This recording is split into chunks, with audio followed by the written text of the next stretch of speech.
I'm very honored to be here with you. I went to this school 60 years ago. That's a long time.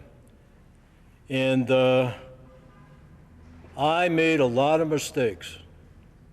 And I'm here to tell you guys, all of you, about not to make the mistakes that I made and how to be a success. Is there anybody here in this room that ever had a dream of being president of the United States?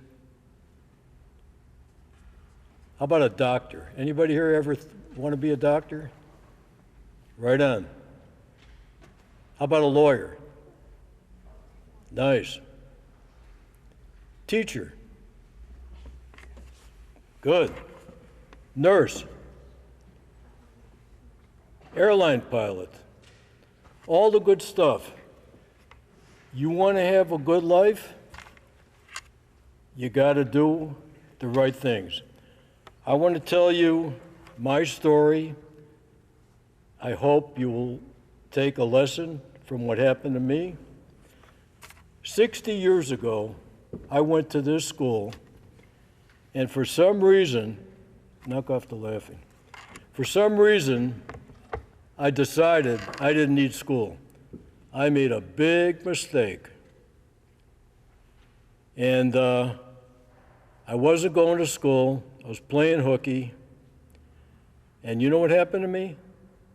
One day, the principal called me into his office, and he said, "You're out of here." You think I wasn't ashamed of myself? I got kicked out. See, I was here on a permit. I came from a neighborhood called Humboldt Park. So I got kicked out, and I had to go to another school that was in the district that I lived in, and that was called Thule, which is now Roberto Clemente. You probably heard of that. Pardon? She heard it. Oh, you heard? I'm sorry. I couldn't hear you. Yeah, Roberto Clemente. So I was ashamed, and about 6 months later, I called. Can you hear me okay on the mic? I called the principal at Roosevelt, and I said, "I'm very sorry for what I did. Would you take me back? I miss my buddies." And he said, he was a great guy. He said, "I'll tell you what I'll do. If you stop screwing around, if you could get a B average, if you go to school every day, you can come back to Roosevelt." So I did it. And I came back to Roosevelt.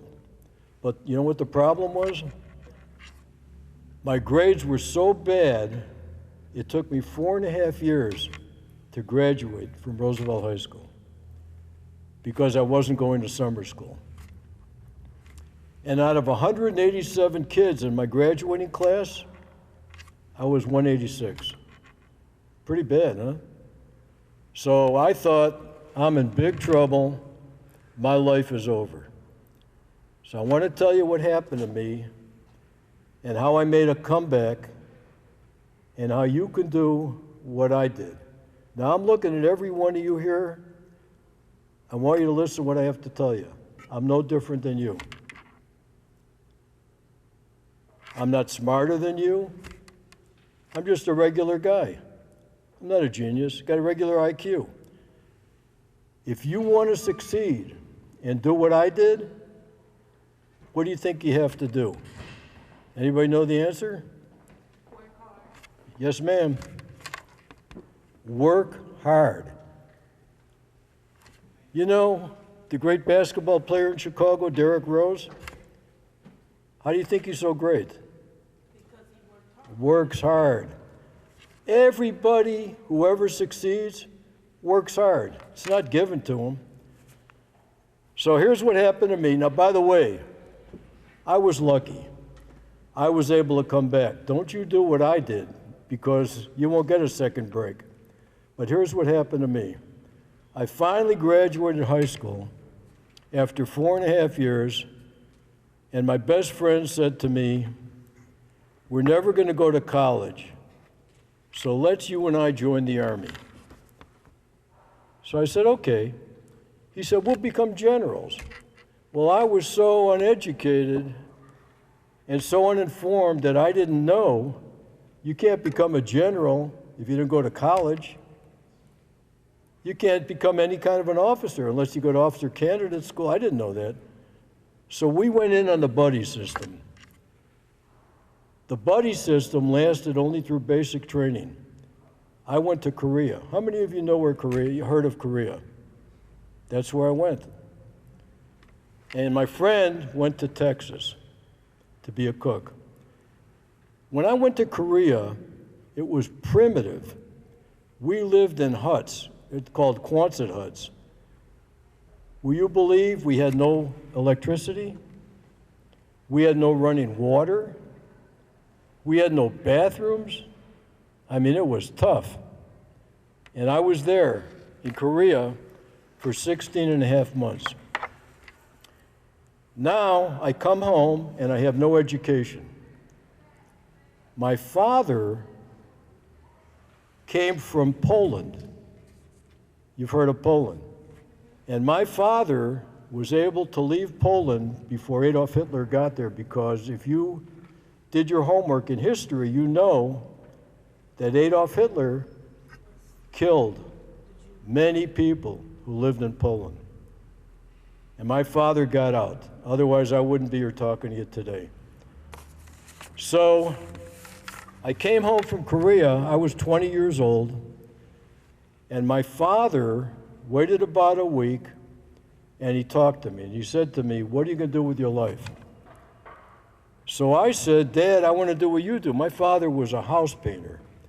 I said, I want to be a house painter like you. And you know what my father said? He said, it's tough. He said, man, that's tough. You're going to come home, you're going to have paint all over your eyes, fumes in your lungs. He says, why don't you be a lawyer? I said, how can I be a lawyer when I got thrown out of high school? I never read books. I can't do it. And you know what my father told me? You can do it. And you know what? I believed him. So I said, Dad, I want to be a painter. And he put me painting closets in the projects. And I came home on the third day. I had a lot of paint on my face. I said, Dad, I'm going to be a lawyer. We got to figure this out. So the problem was we had no money. We had no money. The guys I grew up with were poor. There's a guy here in the audience that I'm going to introduce you to. He was poor. He lived above a pool room, and he shared a bed with his brother. If I were to walk up to one of my buddies when I was growing up, and I'd say, Al, you have change for $1? He'd say, I don't carry that kind of cash. So we didn't have money. So I said to my father, Dad, if I'm going to be a lawyer, how am I going to do it? I don't have money to pay for school. I have to get jobs. I have to go part-time. I said, it'll probably take me more than 4 years to get my bachelor's degree, and then to go to law school, maybe another 4 years. And you know what my father told me? He said, so what? He said, 8 years is going to come, and 8 years will go. And you will be a lawyer, and you know what? You're going to walk into court, and the judge is going to call you counselor. And people will pay you great respect. And not only that, he said, you're going to make a good living, so you'll be able to take care of your kids. And if your kids come to you and say, Dad, I need braces, you could buy it. And you could drive a nice car. You could have a nice house. So I set out a plan for myself. And I got a job. I drove a taxi cab. You all know what the yellow cab is? I drove it. I drove a yellow cab, and I went to college part-time. I went to Wright Junior College. I got my associate in arts degree, and then I went to Roosevelt University. Sometimes I would drive my cab up to the school. In those days, they had meters on the outer drive, and I'd put money in the meter, and I'd take a class. You know what? I graduated from college. I got a college degree. And then I said, I'm going to do better than that. I want to be a lawyer. So I got a job as a school teacher. I taught high school. I used to sleep 3-4 hours a night. I teach high school. I go to law school at night. And I kept driving and driving and driving. You know what would have stopped me? Death. Only death would have stopped me. I wanted to make a life for myself. You know what happened? I became a lawyer. Now I got thrown out of high school. I became a lawyer. And then I became a professor at UCLA. I did that for 30 years. I'm a boxer. I got inducted into California Boxing Hall of Fame. And I kept going and driving because I wanted to have a good life. And then I became a policeman. I'm a cop, sergeant. I did all those things, and I was thrown out of this school. So here's what I'm telling you. I'm telling you the truth. I'm no different than you. I'm a regular guy. I have a regular IQ. So if I can do it, you can do it. I want to talk to you a little bit about drugs. You've heard this stuff a million times. Who can tell me what kind of people use drugs? Well, I'll tell you. Chumps, hey, knock it off. Chumps and fools use drugs. Those are the only two people who use drugs. Chumps and fools. If you use drugs, your life is over. Now, as a lawyer, I was the chief in the LA County Public Defender's Office. I supervised 400 lawyers. I tried over 100 jury trials. I represented drug addicts. If you look at a meth freak, that's called crank, and look at what they do to their face, their nose disappears, their face looks like a prune, they ruin their looks. Same thing with crack cocaine. Only a moron would do that to themselves. So that's number one, no drugs. And I want to tell you what you should do every day. Every time you read a book, you'll have a better life. Every time you get an A on your report card, you will have a better life. When you go to school every day, by the way, if you have any friends that tell you forget about school, you know what you should do? Run. Get rid of them. Only hang around with winners. Do not hang around with losers. Only hang around with people who want to have a good life and that are decent people. And if you got any friends who tell you to use drugs, run. Get away from them. They will ruin you. So here's what I recommend you do. You go to school every day.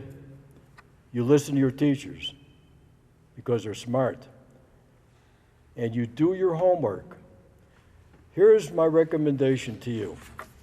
Come home from school, take a little break,